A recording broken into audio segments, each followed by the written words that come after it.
चलो आगे वाला क्वेश्चन देखो। ऐसा ही है तो और भी अच्छा समझ में आएगा क्योंकि ये तुम कर चुके हो।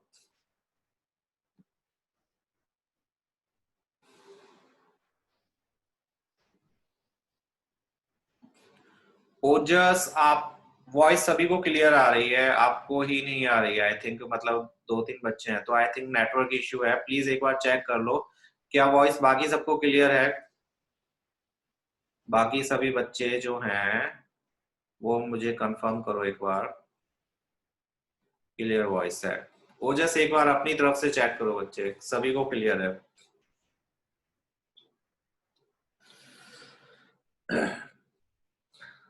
देखो अगेन एक क्वेश्चन आया जिसमें दो ट्रायंगल ओवरलैप कर रहे हैं।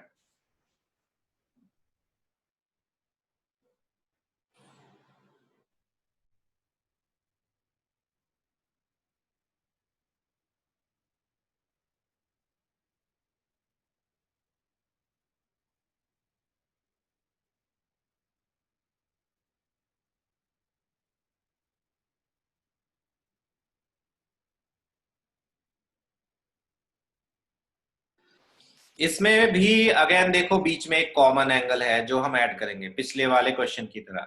ये दो एंगल्स इक्वल दिए हुए हैं और हम इसको ऐड करेंगे। क्यों ऐड करेंगे? क्योंकि हमें इस एंगल की जरूरत पड़ेगी।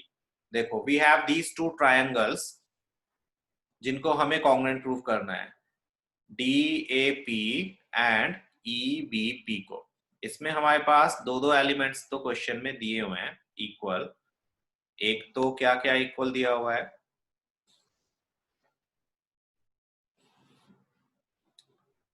एक तो मुझे स्क्रीन विजिबल नहीं हो रही है। हाँ, angle B A D. B A D means this angle A. ये एंगल ए किसके इक्वल है? एंगल ए बी ई के, मीन्स दिस एंगल बी के। Angle A equals to angle B, figure में दिया हुआ है। Yes Saloni, P is midpoint तो ए पी किसके इक्वल होगा? बीपी के। और ये छोटा एंगल देखो क्या है? E P A. बट यहां पर तो क्या है? ई पी बी है। और ये वाला छोटा एंगल है डी पी बी, बट यहां पर क्या है? D P A. तो यहां पर हमें गड़बड़ लग रही है। जो हमें थर्ड एलिमेंट दिया है वो किसी भी ट्रायंगल में फिट नहीं बैठ रहा है। उसको फिट बैठाने के लिए हम इन दोनों ही एंगल्स में ये कॉमन एंगल जो है वो ऐड कर देंगे, जिससे कि देखो इस वाले एंगल में अगर ये कॉमन एंगल ऐड कर दिया तो ये बन जाएगा डी पी ए, जो कि हमें यहाँ चाहिए डी पी ए। और इसमें भी ये ऐड कर दिया तो ये बन जाएगा E P B, E P B जो हमें इसमें चाहिए। तो ये वाली इक्वेशन जो है, जो ये दिया हुआ है, इसमें हम ऐड करेंगे ई पी डी को। ये तो गिवन है जो लिख दिया। और प्रूफ क्या करना है? इन दोनों ट्राइंगल्स को नॉट इक्वल कॉन्ग्रुएंट करना है। तो प्रूफ में हम पहले इन दो एंगल्स को इक्वल प्रूफ करते हैं। ये वाला इसके, जिसके लिए हमें ये दो जो एंगल्स गिवन है इक्वल, इनमें ये बीच वाला एंगल ऐड करना होगा। Adding angle EPD, this angle is being added to both sides. दोनों साइड्स में ऐड किया तो वही काम हुआ जो प्रीवियस क्वेश्चन में हुआ था। ये पूरा एंगल DPA किसके इक्वल हो गया? EPB के। ठीक है, DPA या APD, EPB या BPP, कुछ भी लिखो, P बीच में ही आएगा। अब हमारे पास तीनों एलिमेंट्स हैं, this angle, this angle, this side, this और दिस एंगल, दिस एंगल। तो बताओ कौन सा कॉन्ग्रुएंसी रूल इसमें अप्लाई हो रहा है? Which congruency rule is being applied in this solution? Yes, Nikita. Yes, Mohit. Correct. Yes, Saloni. Yes, no, Nityanand. SAS तब होगा जब हम दो साइड्स इक्वल प्रूव कर रहे हो। देखो यहाँ पर देखो हमने क्या क्या प्रूव किया है। एक साइड है और दो एंगल्स हैं। अब एक साइड और दो एंगल्स के दो रूल्स होते हैं, या तो ASS, सॉरी AAS, और दूसरा ASA। तो अब आप देखो कि इसमें से कौन सा रूल अप्लाई हो रहा है। संयम, ध्यान से देखो फिगर को। ये हम कैसे पता लगाते हैं कि AAS है या ASA है?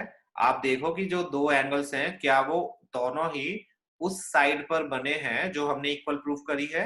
अगर वो दोनों एंगल उसी साइड पर बने हुए हैं जिस साइड को हमने इक्वल प्रूफ करा है, तो फिर वो ए होगा।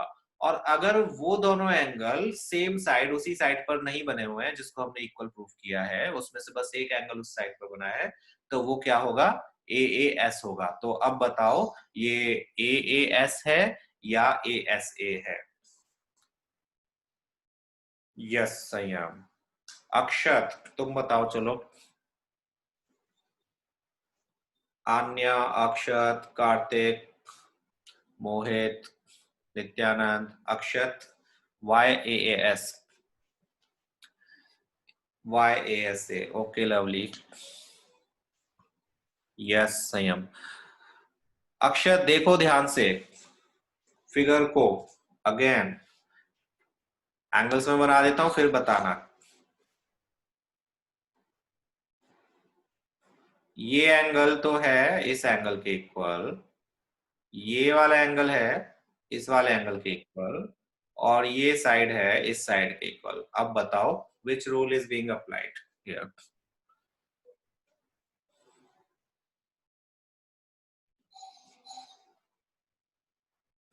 यस ओजस।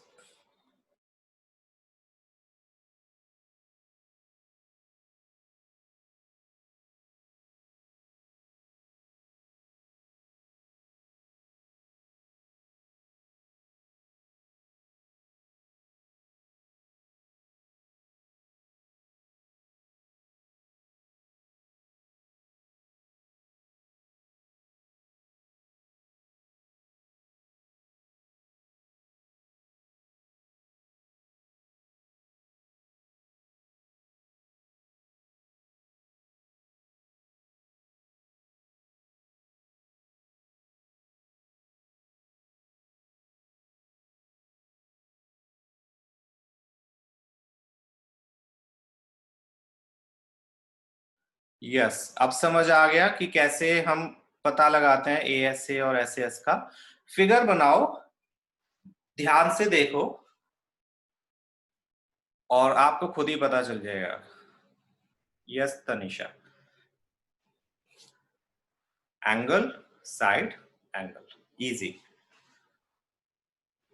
बहुत ध्यान रखना है। देखो कुछ टीचर्स है ना, सॉरी टू से, नो ऑफेंस, बट कुछ टीचर्स कह देते हैं कि ए एस और ए एस से एक ही बात होती है। दोनों एक ही बात नहीं है, रूल्स अलग अलग नाम से हैं, तो ऑब्वियसली कुछ डिफरेंस होगा। और वो डिफरेंस यही है कि हम सीपीसीटी को अप्लाई करने के लिए इन रूल्स को फॉलो करते हैं। यस मोहित।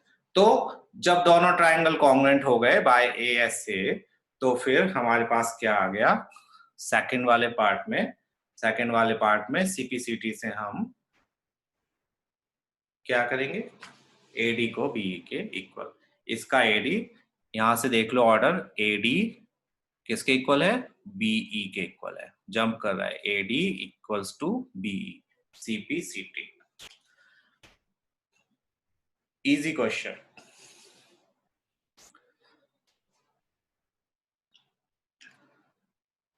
ये क्वेश्चन तो एज इट इज ही आ जाता है मोस्टली। 4 मार्क्स में, 3 मार्क्स में आना चाहिए मेरे हिसाब से, बट 4 मार्क्स में दे देते हैं टीचर्स। चलो जल्दी से नेक्स्ट क्वेश्चन भी कर लेते हैं, सो डैट कि एक्सरसाइज भी फिनिश हो जाए। ये भी बहुत इंपॉर्टेंट क्वेश्चन है, बहुत आता है ये क्वेश्चन। ये फाइनल के लिए बचा के रखते हैं टीचर्स मोस्टली। फाइनल एग्जाम में ये वाला क्वेश्चन और इससे नेक्स्ट एक्सरसाइज उसमें भी ऐसा ये क्वेश्चन है। वो ये दो क्वेश्चंस हैं जो बहुत आते हैं। इस क्वेश्चन में दिया हुआ है कि एक राइट एंगल ट्रायंगल है, ये वाला एसीबी, बस इसको राइट एंगल ट्रायंगल दिया हुआ है। देखो ध्यान रखना, ये आपको दिख रहा है, ऐसा लग रहा है फिगर में कि ये 90 डिग्री का होगा ही, लेकिन क्वेश्चन में मेंशन नहीं है, तो आप इसको 90 डिग्री का कंसीडर नहीं कर सकते। फाइन। उन्होंने सिर्फ और सिर्फ बोला है कि एंगल सी इज 90 डिग्री, ये वाला एंगल ओनली 90 डिग्री का है। ये हाइपोटेन्यूस है जिसका मिड पॉइंट एम है। मिड पॉइंट एम है, दैट मींस एम किसके इक्वल होगा? बीएम के। ऑल्सो यहां से प्रोड्यूस करके इन्होंने एक और साइड इस तरह से बनाई है जिसमें डीएम सीएम के इक्वल है। ये सब चीजें इन्होंने क्वेश्चन में दी हुई हैं। क्या क्या दी हुई हैं? एक तो एंगल सी इज 90 डिग्री का, M is midpoint of A B का मिड पॉइंट एम है, तो ए एम किसके इक्वल है? बी एम के। Yes Mohit. And D M equals to C M, ये इन्होंने दिया हुआ है। What we need to prove, first part में ये छोटा एंगल ट्राइंगल और ये छोटा ट्राइंगल, ये दोनों कॉन्ग्रुएंट है A M C D M B के। तो इसमें हमारे पास सारे ही एलिमेंट्स हैं। बताओ क्या क्या एलिमेंट्स हम यूज कर सकते हैं? Which elements we can use to prove these two triangles congruent?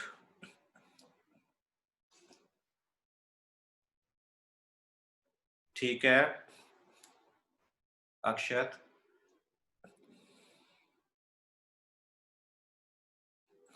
ये रही फिगर, देखो संयम, तुम फिगर में नहीं ध्यान दे रहे हो। खुद ही देखो एएमसी क्या है, एएमसी ये हो गई एएमसी, और बीएमडी क्या है, ये रहा बीएमडी। फिगर में साफ तो दिख रहा है। अन्य वाई आर एच एस, इसमें राइट एंगल कोई भी नहीं है। इन दोनों ट्रायंगल्स में, ये जो छोटे छोटे ट्रायंगल्स हैं, इसमें राइट एंगल कोई भी नहीं है। यस निकिता।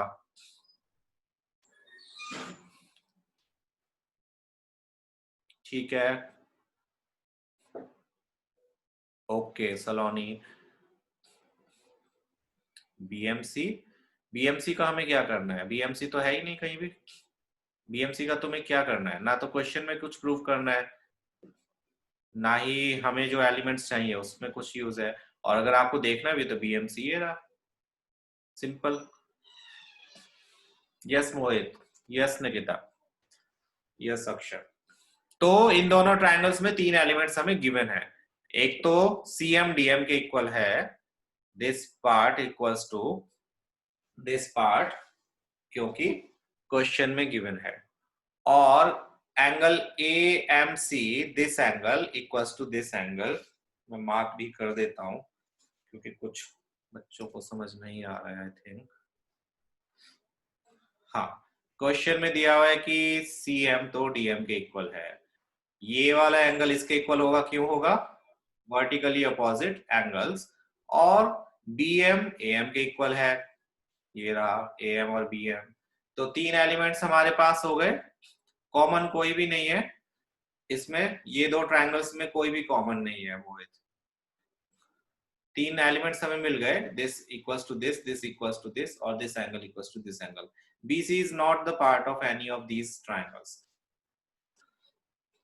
है ना? बीसी तो इसमें है ही नहीं इन दोनों ट्रायंगल्स में।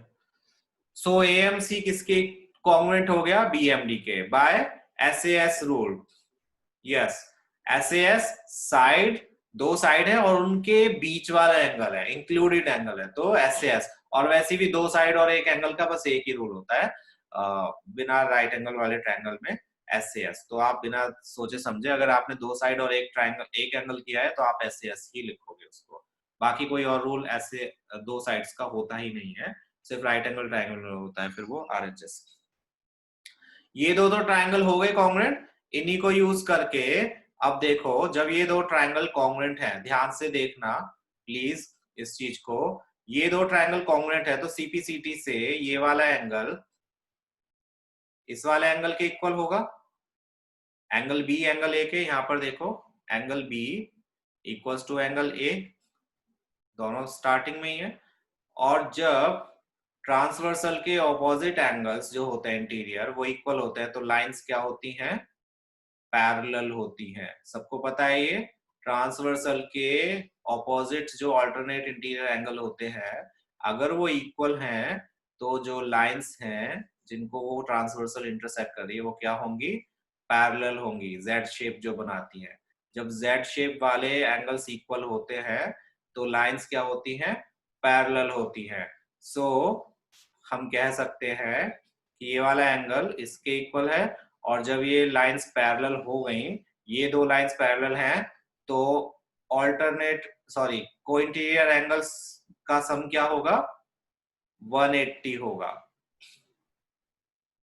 इन दोनों का सम, ये वाली लाइन अगर इसके पैरेलल है और ये ट्रांसवर्सल है, तो ये वाला एंगल और ये वाला एंगल का सम क्या होगा 180, को इंटीरियर एंगल्स बोलते हैं।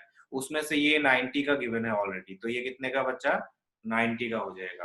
तो इसको राइट एंगल प्रूव करने के लिए हम लाइंस को पैरेलल प्रूव करेंगे सीपीसीटी का यूज करके। ये दो ट्रायंगल्स कॉन्ग्रुएंट है, तो एंगल CAM मींस ये वाला एंगल किसके इक्वल है, DBM मींस ये वाले एंगल के। क्लियर कर देता हूं एक बार और बता देता हूं फिर से, ये दो ट्रायंगल कॉन्ग्रुएंट है तो this angle CAM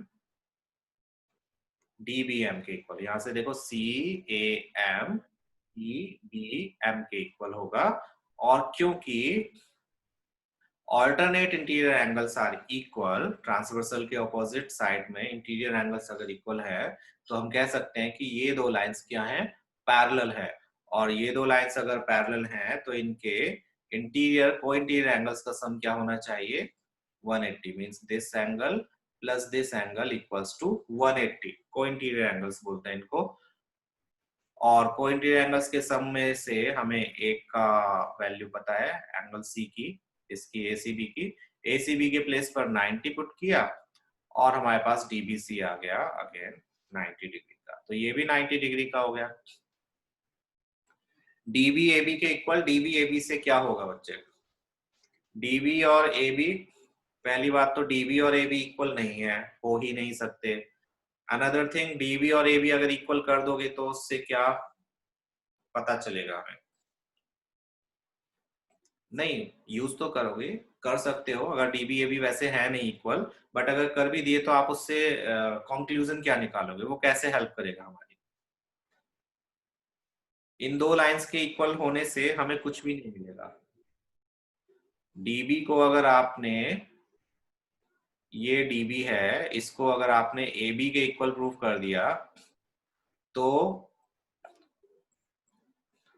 DB AB के इक्वल कैसे होगी बच्चे, यहां से देखो ये DB है और यहाँ पर क्या है, स्टार्टिंग में CA है, CPCT का यूज करो। यहाँ पर BD किसके इक्वल है, AC के इक्वल है।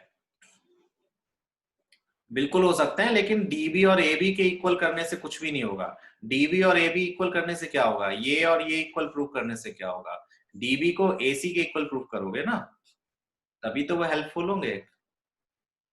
DB and AC are equal, not AB। और आप ट्रायंगल में ही देखो, उसी से पता चल जाएगा।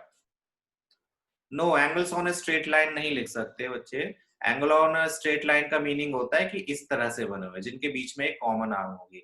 आप लिख सकते हो इसको या तो को इंटीरियर एंगल्स, या फिर आप लिख सकते हो इनको adjacent angles of parallel lines,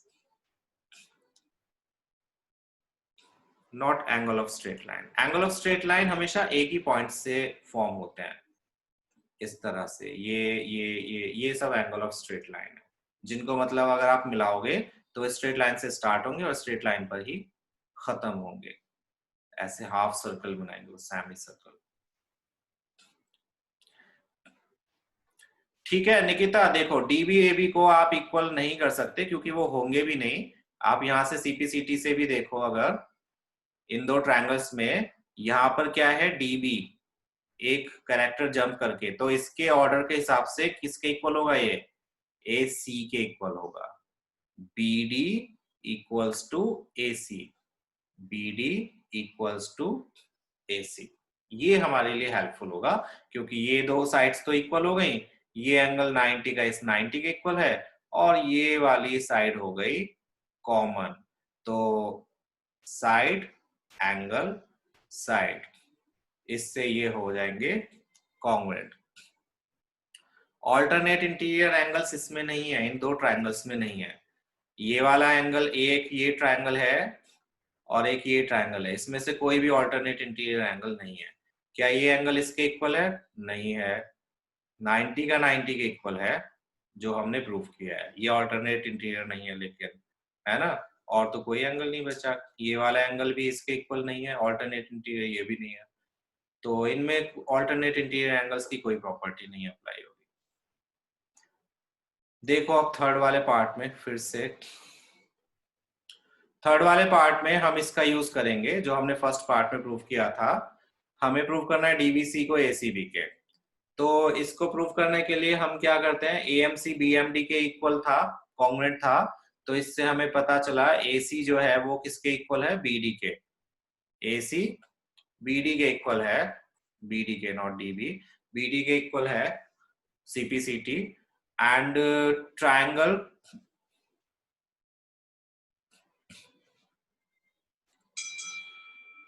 Nikita, just इसको समझा लेता हूँ फिर मैं उसी को स्लाइड को कर दूंगा।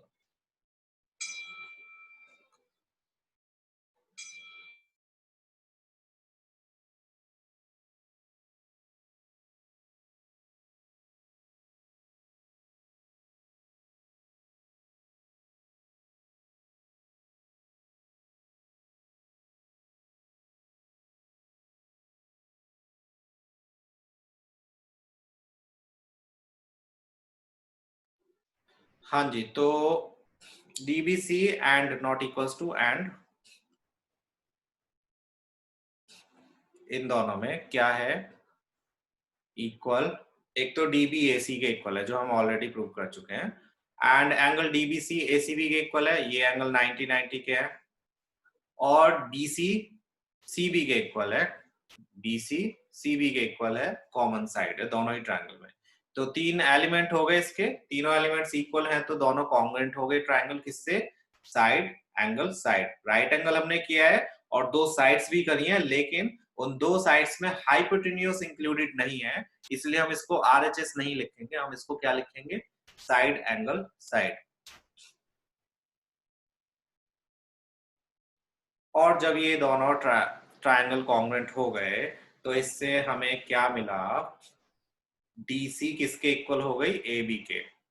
DC equals to AB, CPCT का यूज करके।